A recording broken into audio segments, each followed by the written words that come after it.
Hello and welcome to this tips and techniques video from Master Your Photography. In this series we've carefully crafted a collection of short videos designed to provide you with key points on specific topics without any of the unnecessary waffle. Our goal is to give you practical information that you can immediately apply to your own photography. We understand that your time is precious, so we've condensed each video to deliver concise, actionable information. With our tips and techniques series, you'll gain the knowledge and the confidence to improve your photography in no time at all. So, that's probably enough waffle, let's get started. Today, I want to look at the fundamental element of all great photography, and that is light. You see, understanding light is absolutely crucial for capturing stunning images. So let's look at the four key characteristics of light: intensity, quality, direction, and colour.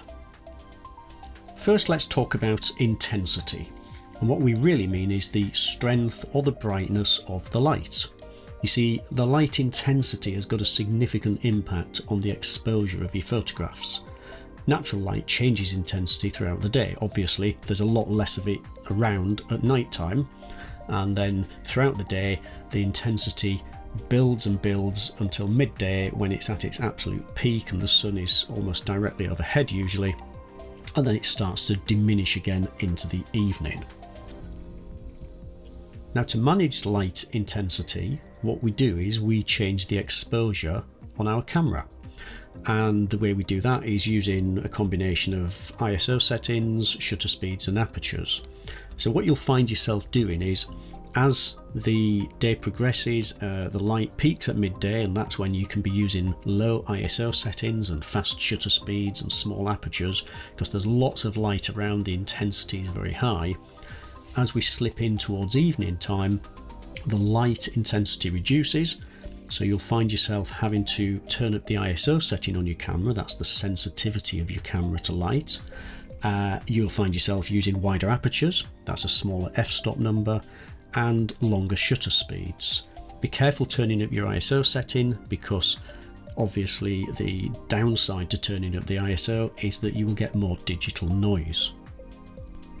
Even when working outdoors, you can control the intensity or brightness of the light by using things such as diffuser panels, which will cut down the light. They will also change the quality of the light. You can also move into shady areas, move your subject into a shady area if the amount of light that's kicking around is just too high and is not giving you the results that you want. The second characteristic of light is the quality of the light, and what we mean by this is how soft or how hard the light is. You see, throughout the day the light changes its intensity, it gets brighter and then darker again, but it also changes in quality. If you have a cloudless sky, then you've got the full force of the sun, and yes, the intensity is higher, but also the harshness of the light is also harder as well. Whereas if you've got a really cloudy, overcast day, the light can still be very bright, so its intensity can still be high, but the quality of the light changes and it becomes very soft and diffused. Now, this soft diffused light can be really, really useful and very flattering for portraits and lots of other subjects. On the other hand, using a harsh light, maybe at midday, or even the low evening sun or the low morning sun, that can be really great at revealing texture. And that brings us on to the third characteristic of light, which is its direction. Direction refers to where the light is coming from and how it interacts with your subject. Now, front lighting, so this is where the light is literally behind your camera position and shining straight on at your subject, that tends to illuminate the subject very evenly, but in doing so it can flatten any features and it does reduce any depth or texture. Side lighting will add depth and texture, so that's ideal for dramatic portraits or anything where you want to reveal the shape or texture of the subject. Backlighting, without some careful exposure management, will create a silhouette of your subject. Now, if you have a translucent subject, backlighting can be very, very effective because it will shine through your subject and create this almost ethereal quality to your image. Top lighting is what you get at midday on a bright sunny day. Well, in fact, on any day when the sun is at its peak in the sky and it's shining more or less straight down from above onto your subject. If it is a cloudless day, then the light can be very, very harsh and create very deep pockets of shade, particularly unflattering for portraits if you're not careful. If it's a nice bright diffused day, then the problem isn't quite so bad.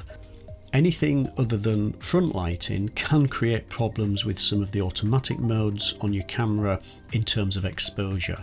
It's a good idea if your camera has a spot meter to maybe switch the spot metering on.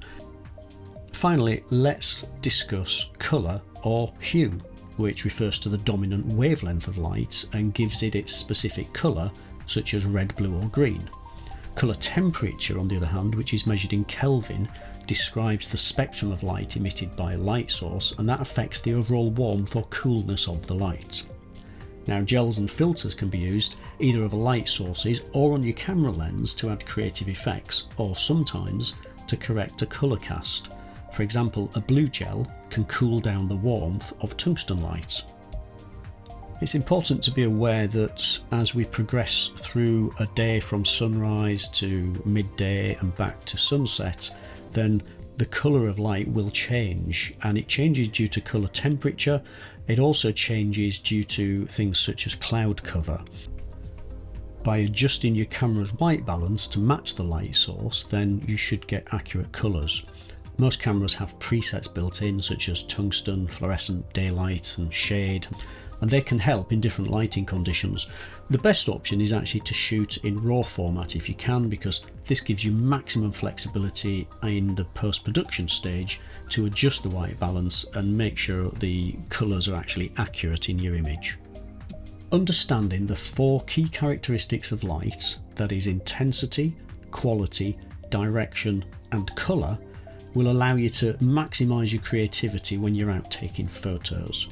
Start to look at light in a different way, start to analyse it, look at how bright is it, what's the intensity, where is it coming from, what's the direction of it, what's the quality of it like, is it harsh or is it diffuse and soft, so will it fill in the shadow areas or will it create more texture? And finally, what's the colour of it? Is it warm? Is it cold? Do I need to make some adjustments either at the shooting stage or maybe by shooting RAW and adjusting colours in post-production? So experiment, practice and refine your technique, and before long you'll find yourself being able to take advantage of any lighting situation. Thank you for tuning in to Master Your Photography's Tips and Techniques series. We hope you found this video useful and practical. Remember, each photo you take is a stepping stone towards becoming a better photographer. So get out there and capture the world in your own unique way. Until next time, happy shooting.